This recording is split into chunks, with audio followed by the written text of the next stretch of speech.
Hello student, मेरे YouTube channel पर आपका स्वागत है। तो आज अपने जो टॉपिक करने वाले हैं वो है यादृच्छिक चर। यादृच्छिक चर। यादृच्छिक चर जो टॉपिक है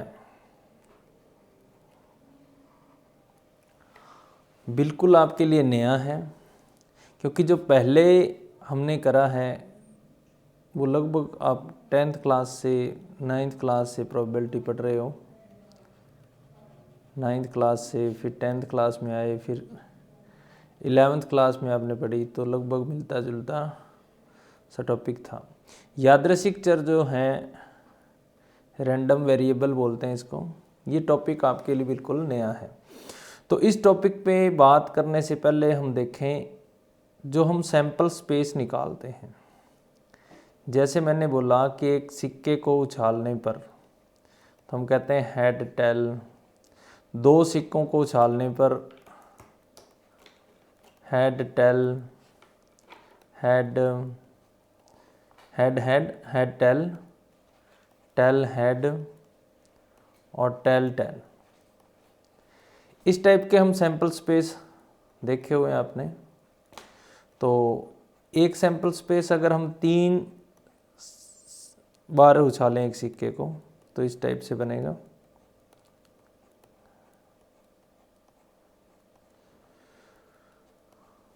तो अगर हम देखें तो इसके अंदर कितने रिजल्ट हमारे पास 8 रिजल्ट आएंगे। थोड़ा सा मैं इसको लिख दूं।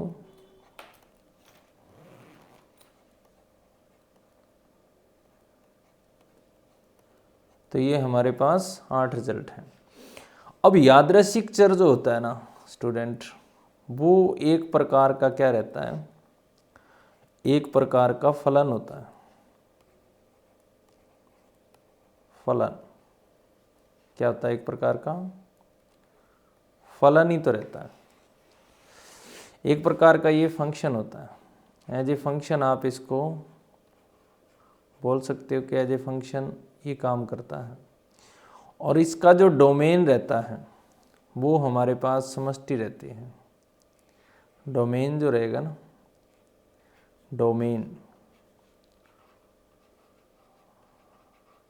डोमेन इसके अंदर समष्टि ही रहती है। अब यादृच्छिक चर की जो वैल्यू है वो इन रिजल्ट पे ही होती है। जैसे हम कहें कि हमारे पास यादृच्छिक चर जो है वो फंक्शन को हमने डिफाइन कर दिया, चित्तों की संख्या है। चित्तों की संख्या, चित्तों की संख्या को डिनोट करता है कौन? यादृच्छिक चर। तो अगर तीनों के तीनों सैंपल स्पेस के लिए हम देखें तो इसमें अगर हम एक सिक्के को उछालते हैं तो चित्तों की संख्या 1 आ सकती है या फिर ना आए, 0। तो इसके लिए यादृच्छिक चर का मान क्या रहेगा हमारे पास? x1 की वैल्यू 0 रहेगी, x2 की वैल्यू 1 रहेगी। अगर इसको फंक्शन को हम डिफाइन करना चाहें तो हम ऐसे कर सकते हैं ना कि जब हमारे पास हेड आएगा तो हेड किस से जुड़ जाएगा? 1 से। और टेल किस से जुड़ जाएगा? 0 से। तो ये एज ए फंक्शन ट्रीट कर रहा है। और अगर हम दूसरे वाला सैंपल स्पेस देखें, इसके हिसाब से यादृच्छिक चर का मान देखें तो हमारे पास क्या आने वाला है? चित्तों की संख्या ऐसा भी है कि ना आए, या फिर एक चित्त की संख्या आ सकती है, या फिर दोनों चित्त आ सकते हैं। तो 0, 1, 2 ये हमारे पास क्या हो जाएगा? रैंडम वेरिएबल की वैल्यू हो जाएगी। x1 की वैल्यू 0, x2 की वैल्यू 1, x3 की वैल्यू 2। तो इस प्रकार से हम यादृच्छिक चर, जब हम सिक्के को 2 बार फेंकते हैं तो ये हमारे पास हो जाएगा। अगर हम सिक्के को 3 बार उछालते हैं तो हमारे पास 0 यानी कोई भी चित्त ना आए, फिर हमारे पास एक ऐसा रिजल्ट भी है जिसमें हमारे पास एक बार चित्त आएगा, सॉरी यहाँ पे एक बार चित्त आ रहा है। और तीसरा रिजल्ट हमारे पास ऐसा भी है जिसमें हमारे पास 2 बार चित्त आ रहा है। और एक रिजल्ट हमारे पास ऐसा भी है जिसमें 3 बार चित्त आ रहा है। तो इसके अंदर रैंडम वेरिएबल की वैल्यू क्या है, चेंज हो रही है ना। x1 की वैल्यू 0, x2 की वैल्यू 0, x3 की वैल्यू 0, x4 की वैल्यू 0। तो तीनों जो हमने सैंपल स्पेस लिखे हैं इनके लिए हमने रैंडम वेरिएबल की वैल्यू निकाल ली है। इसने बोला चित्तों की संख्या के लिए रैंडम वेरिएबल की वैल्यू क्या रहेगी। अगर एक बार सिक्का उछालते हैं तो 0 1, और अगर 2 बार सिक्का उछालते हैं तो 0 1 2, और अगर 3 बार सिक्के को उछालें तो 0 1 2 3, 3 तक चलेगा। तो इस टाइप से हम क्या कर सकते हैं स्टूडेंट, इसको समझ सकते हैं कि सैंपल स्पेस जो है हमारे पास, यादृच्छिक चर के मान इसी के ही रिजल्ट के ऊपर डिपेंड करते हैं कि कैसे आएंगे। जैसे हमसे क्वेश्चन पूछ ले वो, एक रैंडम वेरिएबल तब ज्ञात कीजिए जब एक चित्त आए। अब उसने फिक्स कर दिया एक चित्त आए, तो एक चित्त जब आएगा वहाँ पे हो जाएगा, बाकी सब के लिए क्या हो जाएगा, 0 हो जाएगा, 0 और 1। ठीक है, केवल एक चित्त आए। इस टाइप से हम इसके क्या कर सकते हैं, क्वेश्चन को कर सकते हैं। फिर उसके बाद में आती है प्रायिकता बंटन। प्रायिकता बंटन हमें क्या कहती है, प्रायिकता बंटन को लिखने का जो तरीका है वो इस टाइप से रहेगा।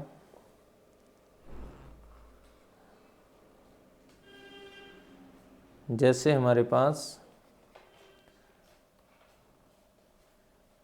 x और p, ये x1 रैंडम वेरिएबल की वैल्यू है, यादृच्छिक चर की, x1 x2 dash dash dash, last के अंदर हमारे पास आ जाएगा xn, और x1 पे प्रोबेबिलिटी, फिर यहाँ पे प्रोबेबिलिटी, यहाँ पे प्रोबेबिलिटी। इसको या प्रायिकता बंटन किस कंडीशन में बोला जाएगा, एक क्वेश्चन आपसे इस पे पूछा जा सकता है। सबसे पहले तो जितनी भी इसकी प्रोबेबिलिटीज़ हैं उनकी वैल्यू ग्रेटर देन 0 होनी चाहिए, और इनका जो सम है सभी प्रोबेबिलिटी का अगर हम सम करें तो वो 1 के इक्वल आना चाहिए। अगर ये 2 कंडीशन कोई क्वेश्चन फॉलो करता है तो यानी कोई भी बंटन अगर इन 2 कंडीशन को फॉलो करती हैं तो ये क्या कहलाती है, प्रायिकता बंटन कहलाती है। ये हमारे पास इसकी कंडीशन है कि इसकी प्रत्येक रैंडम वेरिएबल की जो प्रोबेबिलिटी है वो ग्रेटर देन 0 होनी चाहिए, और सबका सम करने पर वो क्या रहना चाहिए, 1 आना चाहिए। जैसे हमारे पास कुछ क्वेश्चन हैं, मैं आपके साथ शेयर कर दूं वो क्वेश्चन जैसे हमारे पास है इसके अंदर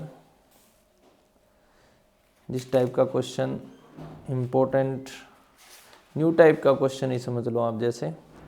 जैसे हमसे क्वेश्चन पूछा उसने, बताइए कि निम्नलिखित प्रायिकता बंटनों में से एक यादृच्छिक चर के लिए संभव नहीं है, अपना उत्तर जो है वो कारण सहित बताना आपको। तो आपसे पूछेगा कि ये प्रायिकता बंटन है या नहीं है, तो आप उसका रीज़न बताइए। जैसे हमारे पास ये क्वेश्चन दे दिया और इसके अंदर इसने क्या लिख दिया, x, और यहाँ लिख दिया px। ये है 0, फिर है 1, फिर है 2। प्रोबेबिलिटी जो इसकी है 0.4 है, यहाँ पे 0.4 है और इधर 0.2 है। अगर हम इस क्वेश्चन के अंदर देखें, इस क्वेश्चन में, तो हमारे पास इसको चेक करना है कि क्या ये प्रायिकता बंटन है या नहीं है। तो हम क्या देखेंगे, सबसे पहले प्रोबेबिलिटी देखेंगे। प्रोबेबिलिटी सारी की सारी क्या है, ग्रेटर देन 0 है, और इनका सम जो है summation of P I equal to 1 आ रहा है, और पी आई ग्रेटर देन 0 भी है। दोनों कंडीशन फॉलो हो रही हैं, तो हम क्या कह देंगे, ये प्रायिकता बंटन है। दूसरा स्टूडेंट अगर हम देखें, एक क्वेश्चन और ले लें इसी टाइप का।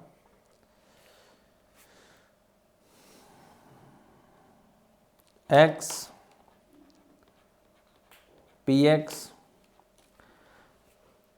0 1 2 3 4 और 0 पर इसकी वैल्यू देखें तो 0.1 है और 1 पे 0.5 है और 2 पे 0.2 है और 3 पे वैल्यू जो है वो -0.1 है और 4 पे 0.3 है वैल्यू। सेकंड क्वेश्चन है इसका। तो इस क्वेश्चन के अंदर अगर हम देखें कि क्या ये प्रायिकता बंटन है या नहीं, तो हमें सबसे पहले देखना है कि ये सारी प्रोबेबिलिटीज़ हैं वो ग्रेटर देन 0 होनी चाहिए। लेकिन ये देखिए आप, इसके अंदर जो प्रोबेबिलिटी है हमारे पास -0.1 आ रही है जो कि लेस देन 0 है, तो हम कह देंगे ये प्रायिकता बंटन नहीं है, प्रायिकता बंटन नहीं है। ओके स्टूडेंट, तो इस टाइप से हम इसके क्वेश्चन कर सकते हैं। और कल हम जो इसमें टॉपिक करने वाले हैं वो है माध्य और प्रसरण।